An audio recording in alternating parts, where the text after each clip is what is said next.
In today's video, I'm going to teach you how to set up service menu in Gohighlevel.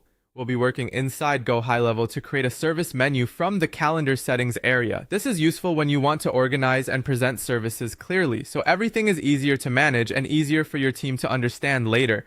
To get started, open Gohighlevel and make sure you're inside the correct account or location where you want the service menu to live. Once you're on the main dashboard, look over to the left-hand side panel. This is where most of your navigation options are located. From that left menu, click on Calendars. This will take you into the Calendar section, where scheduling-related tools and settings are managed. After the Calendars page loads, move to the top menu and click on Calendar Settings. This is the area where you can control the configuration behind your calendar tools, including service-related options.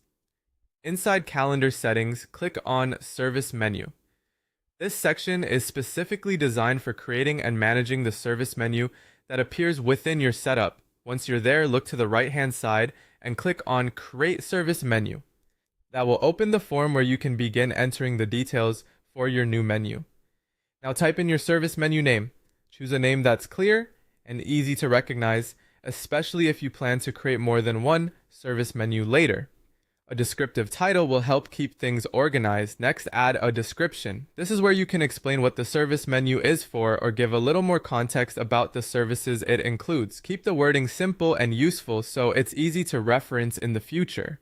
After that, add the service URL. This is the link or path associated with the service menu, so make sure it matches your intended setup and follows your naming style consistently.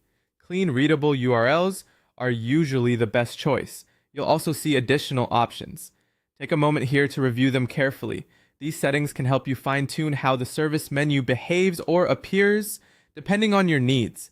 If you're unsure about any option, it's a good idea to read it closely before moving forward so your setup stays accurate.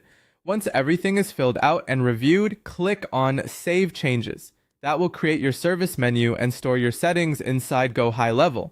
And that's it. You've successfully set up a service menu in Gohighlevel. If you're creating multiple menus, try keeping your names, descriptions, and URLs consistent for a cleaner system overall.